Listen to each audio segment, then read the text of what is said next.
شايفين الطبق الحلو بتاعنا ده؟ بسم الله ما شاء الله، حاجة جميلة جدا، ما كلفناش كتير.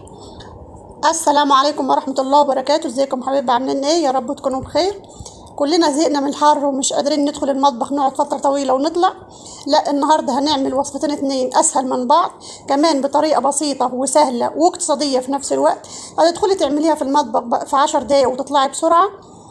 يلا بينا نسمي بالله ونصلي على الرسول ونبدا وصفتنا ونشوف عملناها ازاي. بس لو عجبتك وصفتي ما تنسيش تعملي لي متابعه على الفيس لو انت لسه مش متابعاني، ولو بتشوفيني على اليوتيوب ما تنسيش تعملي لي اشتراك في قناتي وفعل الجرس عشان يوصلك مني كل جديد. اول حاجه هجيب البطاطس اقشرها واقطعها بالشكل ده كده واحطها في ميه اسلقها. وادي البطاطس بعد ما سلقتها ههرسها بالشكل ده كده اهو.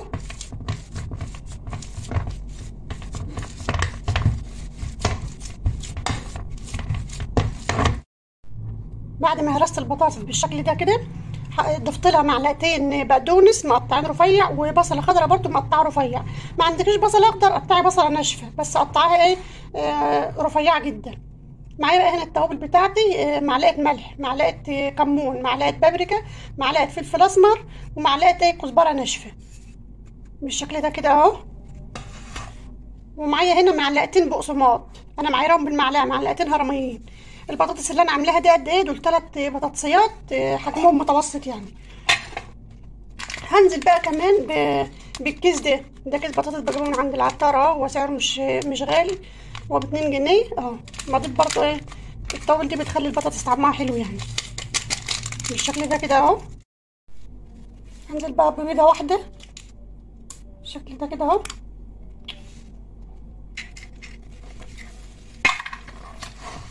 وهقلب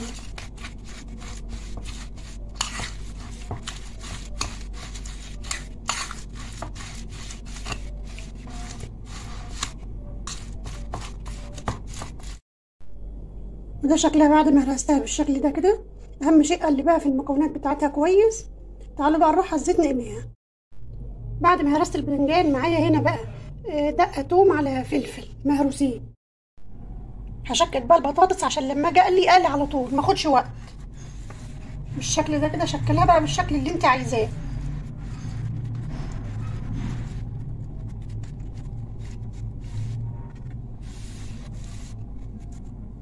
انا بلي ايدي زيت عشان ما تلزقش في ايدي.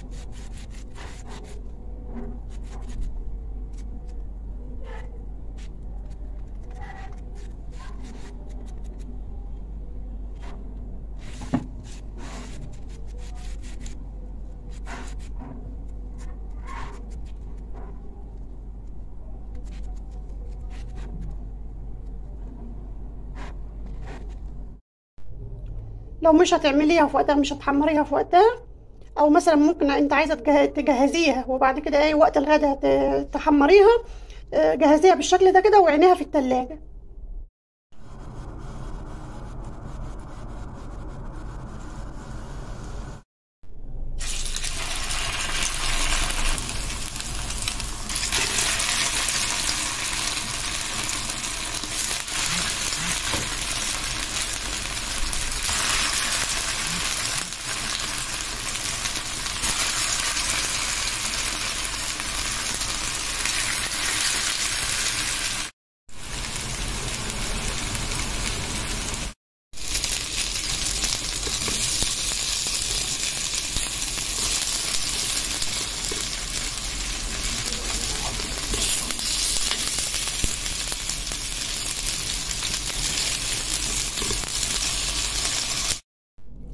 هرسها بالشوكة بالشكل ده كده.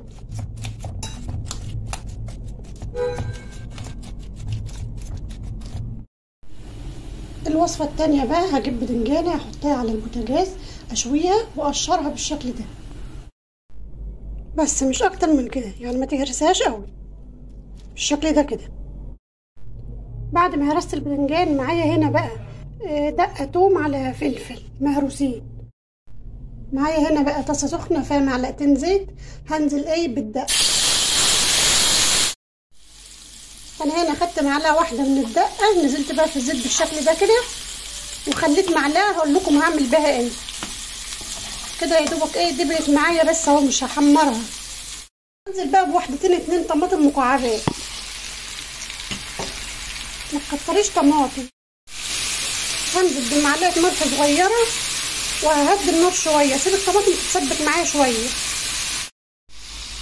بقت معايا بالشكل ده كده اهو. انا يا دوبك سبتها بتاع 3 دقايق، مش اللي هي تتسبك لا، يعني يا دوبك الطماطم تطرى بس كده شويه، 3 دقايق بالظبط. هنزل بقى بالباذنجان بتاعي، هقلبه.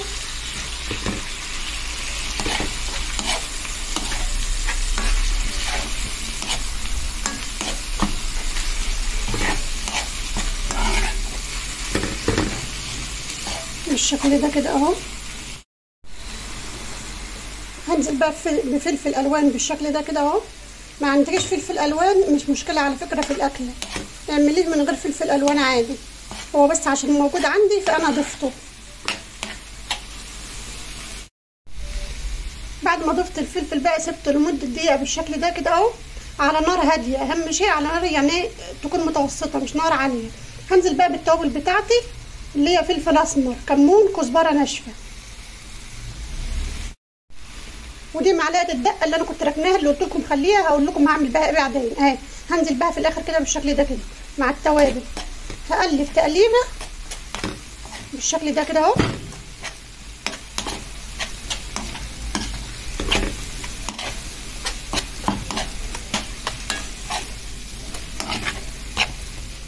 بس وهطفي النار خلاص على كده. ودي طبقنا بعد ما غرفناه بالشكل ده كده. وادي الغدا بتاعنا بعد ما خلص بالشكل ده كده اهو، ما خدش معانا وقت كتير. اهم شيء لما تيجي تعملي اي وصفه جهزي مقاديرها جنبك على الرخامه، ده هيسهل عليك كتير قوي في الوقت، يعني هيخليك تعملي وصفتك وتخرجي بسرعه، مش هياخد معاكي وقت كتير في المطبخ. وطبعا الطبقين التانيين اللي انتوا شايفينهم دول اللي هي الطماطم والفلفل، دي التغميسه اللي احنا كنا عاملينها، والفيديو موجود عندكم.